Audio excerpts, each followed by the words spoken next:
SSC की एक MTS और हवलदार की वैकेंसी जिस 50 लाख 45 लाख इस तरह से फॉर्म भरे जाते हैं। 2025 वाली वैकेंसी के रिजल्ट का इंतजार हो रहा, जबकि अभी तक इसकी रिजल्ट आ जानी चाहिए।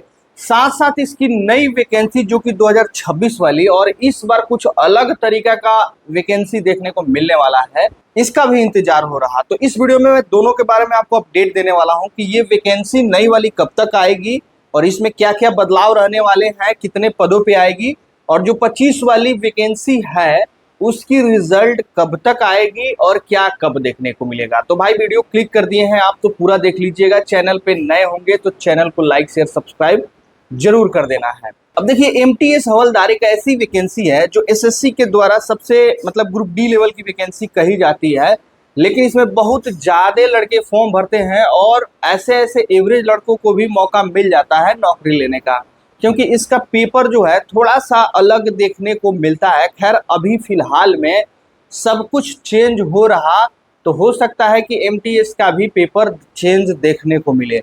फिर भी आपसे हर एक पार्ट से क्वेश्चन पूछ दिए जाते हैं, चाहे वो इंग्लिश हो, मैथ हो, रीजनिंग हो, जीके जीएस हो, सारे पार्ट से लगभग क्वेश्चन आपके पूछे जाते हैं। अब ये 2025 वाली वैकेंसी जो कि सभी को पता है, जून के आसपास इसकी नोटिफिकेशन आई थी और एग्जाम फरवरी मार्च के आसपास देखने को मिला था। तो एग्जाम के 2 से 3 मंथ के अंदर में आपकी रिजल्ट अक्सर एमटीएस का देखने को मिल जाता है। जो लास्ट जितनी सारी एग्जामिनेशन हुई है उसमें ये चीजें देखने को मिली है। कि ये समझो कि 60 से 90 दिन के अंदर में देखने को मिल जाता है। अगर कायदे से देखा जाए तो आपकी रिजल्ट इस मंथ में आ जानी चाहिए, जून में आपकी आ जानी चाहिए।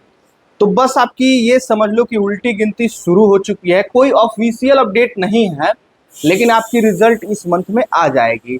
अब रिजल्ट में देरी होने का रीजन सभी को पता है। इस बार कितना एसएससी के एग्जामिनेशन में धांधली हो रहा ये सभी को पता है, चाहे वो एसएससी जीडी हो चाहे एमटीएस हो। एमटीएस का भी वही हाल था, भाई यहाँ पे कैंसिल कर दो पेपर, वहां पे कैंसिल कर दो।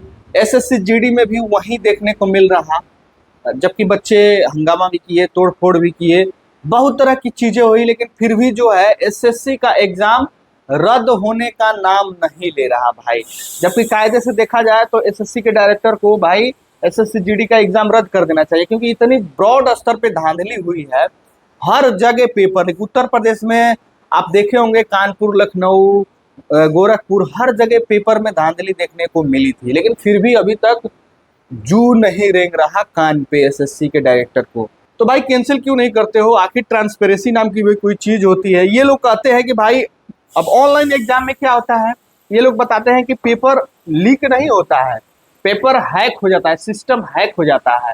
और सिस्टम जो है 1-2 हैक होता है, सारे सिस्टम हैक नहीं होते हैं, इसलिए पेपर कैंसिल नहीं किया जा सकता। तो एसएससी जीडी में भी यही हाल है, एमटीएस में भी वही हाल था। तो भाई इसी सब की जांच पड़ताल चल रही है। देखो, जब दिल्ली पुलिस का रिजल्ट आया था ड्राइवर का, तो उसमें कुछ संदिग्ध रिजल्ट भी दिया गया था, सस्पिशियस रिजल्ट दिया गया था। कि कुछ लोगों को तो पकड़ लिया जा रहा है, एग्जाम के समय ही जेल भेज दिया जा रहा, लेकिन कुछ लोगों को सीसीटीवी का फोटो चेक करके और फिर जो है सारी चीजें देखा जा रहा है कि हाँ भैया इधर उधर ताका झांकी किया है तो ये चोरी किया होगा, तो उसको सस्पिशियस में रखा जा रहा। तो ऐसा इसमें भी देखने को मिलेगा एमटीएस के भी रिजल्ट में। तो ये सारी चीजों में हो सकता है कि एसएससी उलझा हुआ हो, जिसके वजह से रिजल्ट में देरी हो रही हो। लेकिन अब कितनी देरी होगी, इस मंथ में तो रिजल्ट डेफिनेटली आ जानी चाहिए। ठीक है, तो जो भी एमटीएस या हवलदार जिसका भी फॉर्म भरे हैं, आप लोग पूरी तरह से तैयार रहें। पहले हवलदार पोस्ट के लिए रिजल्ट रिलीज किया जाएगा, फिर इनके डीबी पीएसटी और फिजिकल कराई जाती है, स्पेशली पीटी पीएसटी कराई जाती है। फिर जब इसमें बच्चे सेलेक्ट हो जाते हैं तब फिर फाइनल मेरिट निकाली जाती है एमटीएस हवलदार दोनों के लिए पूरे सीट पे। तो ये रहता है सीन। ठीक है जी। अब नई वैकेंसी की बात करें तो देखो, नई वैकेंसी का सीन कुछ इस प्रकार है कि एसएससी का कैलेंडर ऐसे ही ऑलरेडी लेट चल रहा है, 1-2 मंथ आगे जो है सारी नोटिफिकेशन रिलीज किया जा रहा। अगर हम बात करें एमटीएस हवलदार की, तो एमटीएस हवलदार की नोटिफिकेशन इस मंथ में नहीं आएगी, जुलाई मंथ में आपको देखने को मिलेगी। लेकिन एग्जाम में आपको ज्यादा देरी नहीं होगा, एग्जाम आपकी अक्टूबर तक हो जाएगी, सितंबर से अक्टूबर के बीच में करा ली जाएगी। कि जुलाई में आएगी, जुलाई पूरे मंथ या अगस्त के आसपास तक फॉर्म भराएगा और आपकी अक्टूबर में आपकी एग्जाम बिल्कुल हो जानी है भाई साहब। एग्जाम में कोई देरी नहीं होगा। तो जो भी लोग सीरियस हैं इस एग्जाम को लेकर, इस वैकेंसी को लेकर, तो पूरी तरह से तैयारी हालत में रहेंगे। देखो इस बार जो है वैकेंसी थोड़ा सा ज्यादा रहने वाली है। आपकी वैकेंसी 10,000 के आसपास देखने को मिल सकती है। ऐसे 7,000 8,000 पदों पे वैकेंसी आती है, लेकिन इस बार 10,000 पदों पे वैकेंसी आने की संभावना है। और फॉर्म तो आपको पता ही है 30 लाख प्लस ही भरे जाते हैं, मैक्सिमम 50-55 लाख तक जाता है। लेकिन वही है कि एग्जाम 30 से 45% लोग ही एग्जाम दे पाते हैं, सारे लोग एग्जाम देने नहीं जाते हैं। ये मैं पास्ट की बातें बता रहा हूँ। तो इस बार 10,000 पदों पे वैकेंसी आएगी, नोटिफिकेशन जुलाई के आसपास। और रही बात एग्जाम पैटर्न में चेंज होने की, तो एमटीएस में ऑलरेडी जो सेक्शनल टाइमिंग का यूज कर रहा है एसएससी, ऑलरेडी एसएससी एमटीएस में है। क्योंकि यहाँ पे आपके मैथ और रीजनिंग के लिए एक सेक्शन है जो कि सेशन 1 करके पेपर आपका ओपन होता है 45 मिनट का। जैसे आप एग्जाम देते हो सेशन 2 ओपन हो जाता है। तो यहाँ पे सेक्शनल टाइमिंग है, जहाँ तक हमें लग रहा है कि अब और इसको तोड़ के पार्टिकुलरली मैथ के लिए अलग टाइम, रीजनिंग के लिए अलग टाइम, और जीके के लिए अलग टाइम, और इंग्लिश के लिए अलग टाइम, ऐसे नहीं किया जाएगा जहाँ तक हमें लग रहा है। तो यहाँ पे कोई नया नियम इम्प्लीमेंट नहीं किया जाएगा एसएससी के द्वारा, ठीक। क्योंकि यहाँ पे ऑलरेडी समय बहुत कम है और क्वेश्चन की संख्या भी ज़्यादा है। तो सेशन 1 सेशन 2 करके एग्जाम होता है। सेशन 1 क्वालिफाइंग होता है, 12-14 क्वेश्चन बना दोगे 40 में तो आप क्वालिफाई हो जाते हो। और सेशन जो 2 होता है reasoning plus GK GS, 50 question रहते हैं। इसी में आपको ज़्यादा से ज़्यादा मार्क्स लाने होते हैं और आपकी मेरिट यहीं पे बनती है।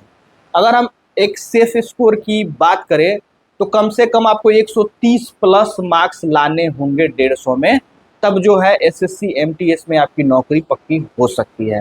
अगर इससे कम लाते हो तो भाई थोड़ी सी चांसेस कम रहेगी।